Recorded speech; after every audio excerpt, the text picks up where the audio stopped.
Shalom Bapak Ibu. Puji Tuhan, salam sejahtera bagi kita semua. Selamat pagi kami ucapkan kepada kita. Biar kiranya damai dari Tuhan melimpah dalam setiap pribadi kita masing-masing.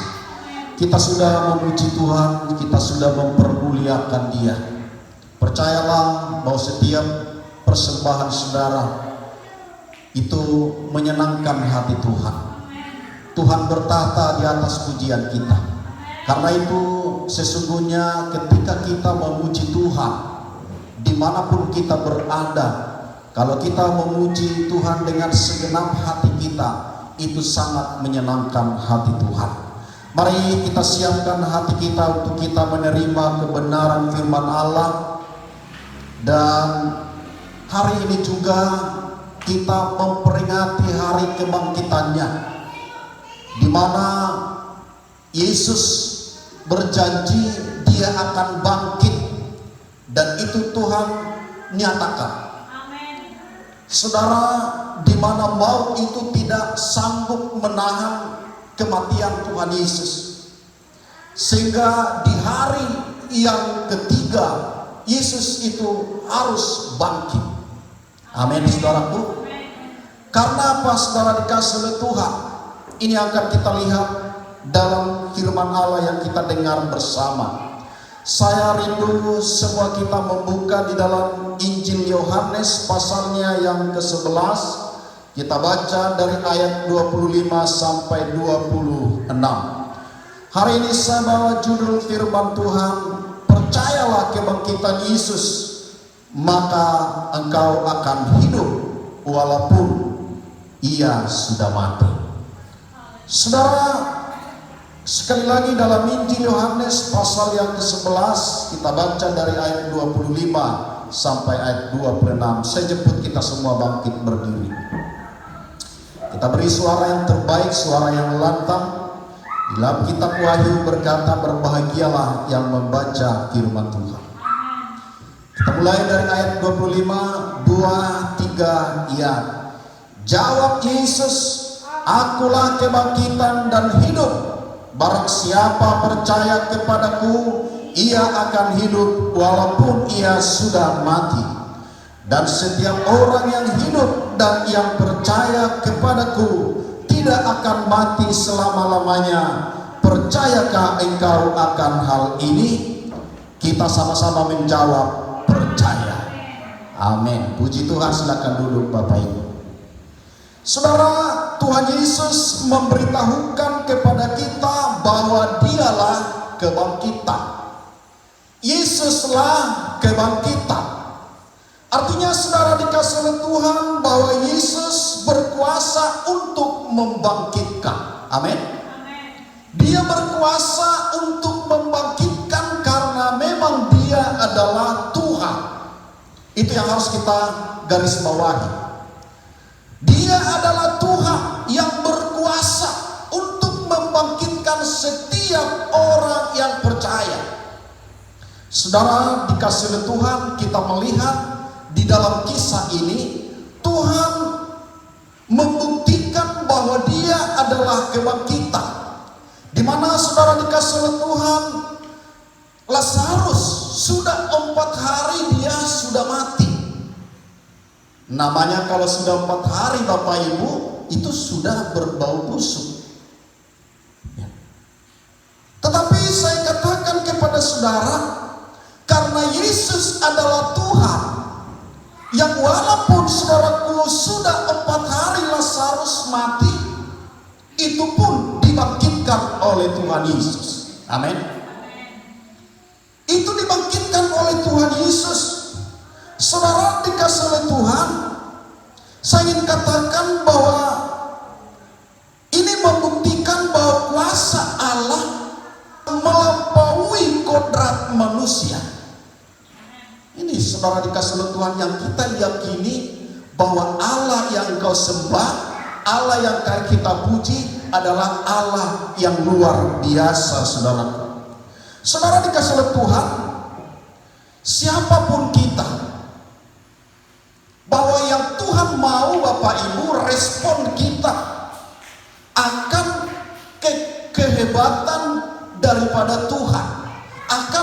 kuasa Tuhan. Tentu saudara dikasih oleh Tuhan, respon yang Tuhan mau dari kita adalah kita harus percaya. Amin. Karena jelas di dalam ayat ini berkata, asalkan kita percaya kepadanya, pasti kita pun akan memperoleh hidup. Yang walaupun dikatakan dalam ayat ini sudah mati. Jadi Bapak Ibu, ini menjadi satu saran yang saya ingin sampaikan kepada jemaat. Kalau ada keluarga kita, dia mati di dalam Yesus, percayalah bahwa dia pun sudah bersama dengan Tuhan kita. Karena Tuhan yang membangkitkan. Bapak Ibu yang saya kasihi di dalam Tuhan, Tuhan Yesus pernah mencela orang Saduki. Karena apa saudara dikasih oleh Tuhan? Karena orang Saduki ini tidak percaya pada kebangkitan. Jangan sampai di antara kita yang sudah mengaku sebagai orang Kristen tetapi tidak percaya dengan kebangkitan. Tuhan, saudara dikasih oleh Tuhan, mau setiap kita benar-benar yakin akan kebangkitan Tuhan Yesus. Bahkan Tuhan Yesuslah sang pembangkit itu. Amin. Saudara dikasih oleh Tuhan, bahwa orang yang tidak percaya dengan kebangkitan, Bapak Ibu, Tuhan Yesus katakan bahwa mereka itu adalah orang, saudara dikasih oleh Tuhan, yang sesat. Orang yang tidak mengerti kitab suci. Dan juga saudaraku tidak mengerti tentang kuasa Allah. Firman Tuhan berkata dalam Markus pasal yang ke-12 ayat 24. Jawab Yesus kepada mereka, kamu sesat, justru karena kamu tidak mengerti kitab suci maupun kuasa Allah. Jadi kepada orang Saduki Tuhan katakan mereka sesat, karena mereka saudaraku tidak mengerti kitab suci. Mereka tidak mengerti firman Allah. Mereka tidak mengerti tentang kuasa Tuhan. Jangan sampai perkataan itu datang kepada kita karena ketidakyakinan kita kepada Dia. Itu sebabnya saudara dikasih oleh Tuhan, saya selalu mengajak jemaat Tuhan supaya benar-benar percaya kepada kebenaran firman Tuhan. Karena firman Allah itulah yang memerdekakan kita. Kebenaran itulah yang akan memberikan inspirasi di dalam kehidupan kita. Saudara, saya ingin katakan kepada kita sebagai orang percaya bahwa ini adalah merupakan tugas kita bersama. Karena saudara sudah dipanggil dan dipilih oleh Tuhan. Dan kita ini sudah ditetapkan oleh Tuhan menjadi ahli waris kerajaan Allah. Karena itu saya katakan ini menjadi tugas kita. Di satu sisi Bapak Ibu, bahwa saya katakan bahwa ini menjadi tugas yang harus kita kerjakan. Di mana ada banyak saudara dikasih oleh Tuhan yang saat ini sedang tersesat. Banyak saudaraku saat ini yang tidak mengerti kitab suci. Banyak saudara dikasih oleh Tuhan di luar sana tidak mengerti kuasa Allah. Karena itu Bapak Ibu, sekali lagi ini menjadi tanggung jawab kita untuk mengarahkan jalan mereka, untuk membawa mereka kepada jalan yang benar itu. Amin. Jangan sampai saudara dikasih oleh Tuhan ada di antara keluarga kita yang memang kita tahu mereka, jalan mereka sesat, tetapi kita berdiam saja. Kita membiarkan mereka berjalan terus di jalan sesat itu. Sekali lagi saya katakan kepada saudara, ini adalah merupakan tanggung jawab yang harus kita kerjakan. Saudara dikasih oleh Tuhan, saya katakan pada saat ini kepada kita, ketika ketika seseorang itu menduakan Tuhan, maka itu saya katakan sesat. Ketika orang itu masih percaya pada perdukunan, padahal dia sebagai orang Kristen, saya katakan itu pun sesat. Tidak mengerti kebenaran, tidak mengerti tentang kuasa Allah. Dan ini menjadi tugas kita. Dan banyak saudara dikasih oleh Tuhan yang mengaku dia sebagai orang Kristen, tetapi ya kehidupan sehari-harinya tidak mencerminkan kekristenan itu. Masih dia kalau sakit pergi dia ke dukun. Kalau sakit dia cari orang pintar di dunia, bukan mencari Tuhan. Tapi hari ini saudara dikasih oleh Tuhan, sebagai orang yang percaya kepada kebangkitan itu saudara dikasih oleh Tuhan membawa kuasa kesembuhan bagi kita. Amin. Itu sanggup memulihkan hidup kita. Karena itu saudara dikasih oleh Tuhan, kuasa itu ada pada kita masing-masing. Kita pun harus bergerak keluar untuk menyampaikan jalan yang benar itu. Saudara dikasih oleh Tuhan Yesus Kristus, tugas kita saudaraku, di mana saya ingin katakan kepada saudara, sebagaimana dikatakan dalam Yakobus 5 ayatnya yang ke-20, ketahuilah bahwa barang siapa membuat orang berdosa berbalik dari jalan yang sesat, ia akan menyelamatkan jiwa orang itu dari maut dan menutupi banyak dosa. Ini luar biasa Bapak Ibu. Ya, ayat ini sangat menginspirasi saya, sehingga saya pun berusaha untuk menyelamatkan orang lain. Karena apa saudara dikasih oleh Tuhan? Jelas dikatakan bahwa barang siapa membuat orang berdosa berbalik dari jalannya yang sesat, ia akan menyelamatkan jiwa orang itu. Saudara ingat, satu orang saja kita selamatkan, maka berlaksa-laksa malaikat menyambut dengan sukacita. Amin. Ini hal yang luar biasa. Jadi pengorbanan saudara untuk menyelamatkan seseorang yang sedang tersesat itu sangat diperhitungkan oleh Tuhan. Ya. Saudara dikasih oleh Tuhan, jangan sampai kita menyesal, padahal kita sudah diberi kesempatan untuk memberitakan hal itu kepada orang lain. Tuhan sudah memberi kesempatan kepada kita untuk menginjili keluarga kita, untuk membawa mereka kepada jalan yang benar, tetapi tidak kita lakukan. Kita malah memilih untuk berpangku tangan. Saudara dikasih oleh Tuhan, nantinya bisa kita menyesalkan hal ini. Tapi saudara dikasih oleh Tuhan, hari ini saudaraku, karena kita adalah orang-orang yang percaya pada kebangkitannya, maka saudara pun harus ambil bagian di dalamnya untuk meluruskan atau mengarahkan jalan orang yang tersesat kepada jalan yang benar. Saudara akan menyampaikan kebenaran atau firman Tuhan kepada orang yang tidak tahu akan firman, sehingga mereka pun senantiasa kembali kepada jalan yang benar.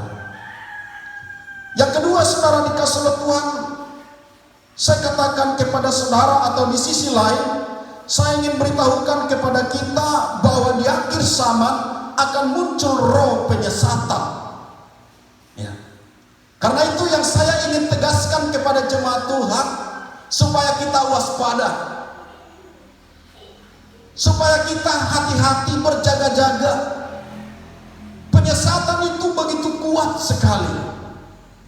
Saya teringat Bapak Ibu, guru sekolah Alkitab yang selalu mengajarkan firman Allah. Tetapi saudara dikasih oleh Tuhan, saya katakan sangat heran. Karena apa? Karena oleh seorang perempuan menggoda dosen tersebut, dia tinggalkan imannya. Padahal dia sudah sering menyampaikan firman Tuhan. Saya geleng-geleng kepala Bapak Ibu. Kok bisa? kok masih bisa beralih kepada ajaran lain begitu? Ini saya katakan kekuatan roh penyesatan itu. Jadi jangan kita berpikir dengan apa yang kita miliki kita sudah kuat. Saudaraku, perlu kita terus belajar akan kitab suci. Amin. Terus kita belajar sampai kita matang, sampai kita berakar, sehingga ketika pun penyesatan itu muncul, Bapak Ibu, kita tidak akan mudah terpengaruh. Ya. Kita tidak akan mudah terpengaruh, terbawa. Tetapi saudaraku, kita bisa terus, saudaraku, bertahan di dalam kebenaran itu.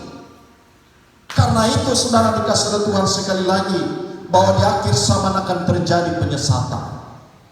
Bukan hanya penyesatan, saudaraku, di mana firman Tuhan berkata bisa terjadi gempa, terjadi saudaraku peperangan, dan salah satunya adalah penyesatan.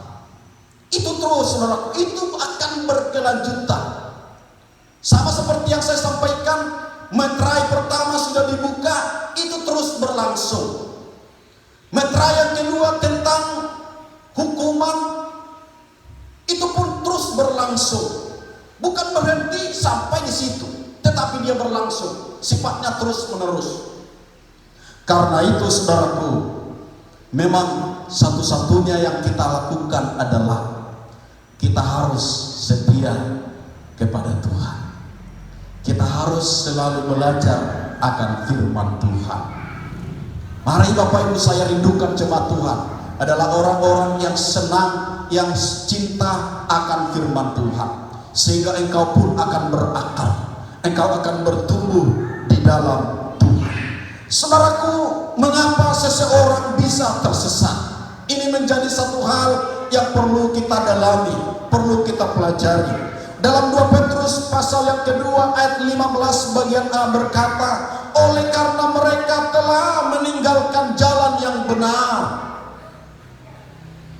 Dia adalah seorang Kristen, tetapi dia tinggalkan jalan yang benar itu, maka orang itu pun akan tersesat. Karena itu saudaraku, jangan sampai engkau meninggalkan jalan yang benar itu. Amin. Itu dia. Jangan sampai engkau meninggalkan jalan yang benar itu. Saudara bisa bayangkan kalau saudara tersesat di hutan sana. Saudara tidak akan tahu kemana jalan keluarnya. Dari mana datangnya, kemana keluarnya. Saudara tidak akan tahu, karena saudara tersesat. Tetapi selama engkau ada di jalan yang benar itu, jalanmu akan terus lurus sampai pada tujuannya. Demikian juga saudara dikasih oleh Tuhan, kita sebagai orang percaya, selama kita ada di jalan kebenaran itu, firman Tuhan berkata dalam Yohanes pasal yang ke-14 ayatnya yang ke-6, kata Yesus kepadanya, akulah jalan dan kebenaran dan hidup, tidak ada seorang pun yang datang kepada Bapa kalau tidak melalui aku. Amin. Tuhan Yesus perkenalkan dialah jalan dan kebenaran dan hidup. Tidak ada seorang pun yang datang kepada Bapa kalau tidak melalui aku. Artinya saudara dikasih oleh Tuhan, memang kita harus terus ada di dalam Yesus, mengikuti teladan Tuhan Yesus, mengikuti jejaknya Tuhan Yesus. Maka orang seperti itulah yang tetap ada di jalan kebenaran. Beribadahlah terus kepada Tuhan, berserah sepenuhlah kepada Tuhan, andalkanlah Tuhan dalam hidupmu. Maka saya katakan, Tuhan akan terus menjamin jalan saudara itu sampai pada tujuan. Oleh karena itu saudaraku, jelas firman Allah bahwa Yesuslah jalan itu. Biarlah kita sebagai orang percaya tetap ada di dalam Yesus. Saudaraku, biarlah kita seperti Petrus berkata dalam 1 Petrus 1 ayat yang ketiga berkata, terpujilah Allah dan Bapa Tuhan kita Yesus Kristus, yang karena rahmat-Nya yang besar telah melahirkan kita kembali oleh kebangkitan Yesus Kristus dari antara orang mati kepada satu hidup yang penuh pengharapan. Bapak Ibu yang saya kasihi di dalam Tuhan, hari ini kita merayakan kebangkitan Tuhan kita Yesus. Apa yang kita lakukan, saudara? Tentu yang kita lakukan adalah biarlah senantiasa kita memuji Tuhan. Amin. Kita mempermuliakan Allah, saudaraku, karena rahmatnya yang begitu besar buat saudara dan saya. Ya. Dia menjadikan kita menjadi manusia yang baru. Yang dulu saudara dikasih oleh Tuhan, firman Allah berkata kita sesat seperti domba, tidak tahu jalan keluar. Tetapi hari ini diberitahukan kepada saudara bahwa Yesuslah jalan itu. Rahmatnya begitu besar buat saudara, kasihnya begitu besar buat saudara. Kebangkitannya membuktikan bahwa dia telah menang melawan maut. Dan orang yang percaya pada kebangkitan itu, dia pun menang. Dosa tidak lagi menguasai hidup saudara. Dosa tidak lagi mengikat kita. Tetapi saudara dikasih oleh Tuhan, ingat bahwa kita sebagai orang percaya menjadi hamba-hambanya Tuhan. Kalau dulu kita diperhamba oleh dosa, tapi sekarang karena kita sudah ada di dalam Yesus, bahwa Tuhanlah sebagai Tuhan kita, kita ini adalah hamba-hamba Tuhan yang taat, yang setia kepadanya. Saudara dikasih oleh Tuhan, kebangkitan Yesus Kristus dari antara orang mati membuat kita hidup dan penuh pengharapan. Ini luar biasa Bapak Ibu. Dulu saudara dikasih oleh Tuhan, kita tidak tahu kemana kita harus mengadu. Karena apa saudaraku? Karena memang jalan kita itu buntu. Tetapi saat ini kita sudah memahami dan mengetahui di mana jalan saudara dikasih oleh Tuhan sudah terbuka, sehingga hubungan kita dengan Allah itu sudah berjalan dengan baik. Hubungan kita, komunikasi kita itu begitu indah dengan Tuhan kita. Kita bisa rasakan kuasanya, kita bisa rasakan hadiratnya. Karena itu saudara dikasih oleh Tuhan, mari kita bersyukur akan kebangkitannya. Karena kebangkitan Tuhan Yesuslah membawa kita mendapatkan yaitu kehidupan yang kekal, yang abadi saudaraku. Kiranya kebenaran firman Allah ini boleh menguatkan kita, memotivasi kita, meneguhkan iman kita, bahwa sesungguhnya kebangkitan Tuhan Yesus membuat kita hidup. Kita pun memperoleh kuasa itu, sehingga saudara dikasih oleh Tuhan, melalui kehidupan kita pun kita boleh menjadi terang, menjadi saksi, bahkan menjadi surat yang terbuka dimanapun kita berada. Puji nama Tuhan. Kita naikkan pujian yang berkata, El Shaddai tak usah ku takut. Haleluya. Terima kasih Tuhan buat firman-Mu yang singkat ini. Kiranya Tuhan memetraikan lebih jauh melalui kuasa Roh Kudus-Mu Tuhan. Terpujilah nama-Mu Bapa.